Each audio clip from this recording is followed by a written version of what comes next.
युवाओं ने इसे ही साथ दिया और ताकत दी तो इस योजना को वापस करना पड़ेगा।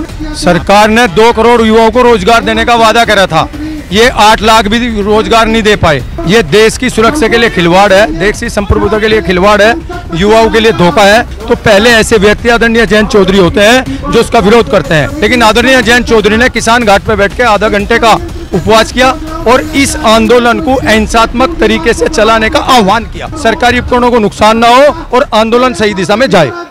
नमस्कार, इस वक्त मेरे साथ एक ऐसे विधायक मौजूद हैं। जब भर्तियों की बात हुई तो सबसे पहला सवाल इन्होंने ही उठाया था। प्रसन्न चौधरी इनका नाम है, शामली से विधायक हैं। जी, आपसे जानना चाहेंगे, आपने कोरोना काल को लेकर भी सवाल उठाए थे सरकार के सामने, क्या सवाल थे? नहीं, सरकार ने 2 करोड़ युवाओं को रोजगार देने का वादा करा था, ये 8 लाख भी रोजगार नहीं दे पाए।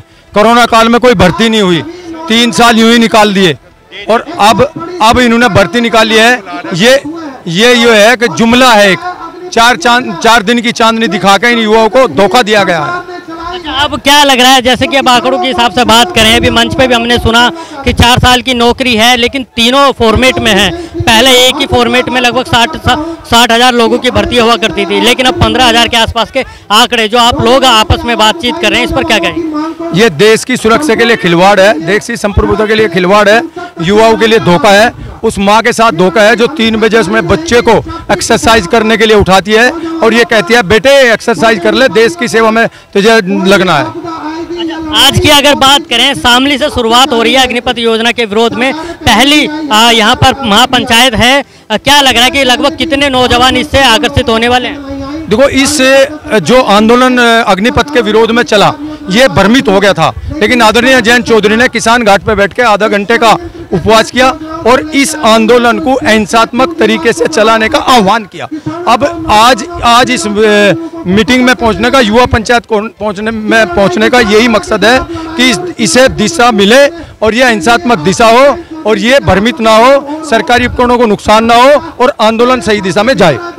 एक सवाल आखिरी ये भी है, क्या लगता है इस तरह की महापंचायतों से अग्निपथ योजना को वापस लिया जाएगा? क्योंकि सेना को भी सामने किया गया, सेना ने कहा है कि ये एकदम सही प्रक्रिया और यही आगे होगी। जिस प्रकार से आज यहाँ युवा उमड़ के पड़ा है और जिस प्रकार से अब इसे दिशा ठीक दी जाएगी, आदरणीय जयंत चौधरी जी जब भी कोई प्रदेश में या हमारे देश में कोई घटना करते हैं तो पहले ऐसे व्यक्ति आदरणीय जयंत चौधरी होते हैं जो उसका विरोध करते हैं। चाहे वो हाथरस की घटना हो जो दलित महिला के साथ बलात्कार हुआ था, चाहे वो लखीमपुर खीरी की घटना हो जिसमें निहत्थे किसानों के ऊपर गाड़ी चढ़ाई गई हो, वहाँ भी जयंत चौधरी पहुँचते थे।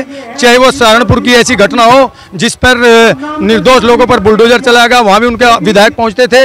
और इस अग्निपथ का में भी नेतृत्व करने का जिम्मा आदरणीय जयंत चौधरी ने लिया है। ये सरकार को यदि युवाओं ने इसे ही साथ दिया और ताकत दी तो इस योजना को वापस करना पड़ेगा। तो बिल्कुल देखिए, कुल मिलाकर जो कहा जा रहा है अग्निपथ की योजना का जो विरोध है आज से शुरू हो चुका है और अहिंसात्मक तरीके से विरोध करने की बात कही जा रही है। शामली से मैं जितेंद्र गौतम, DNP इंडिया।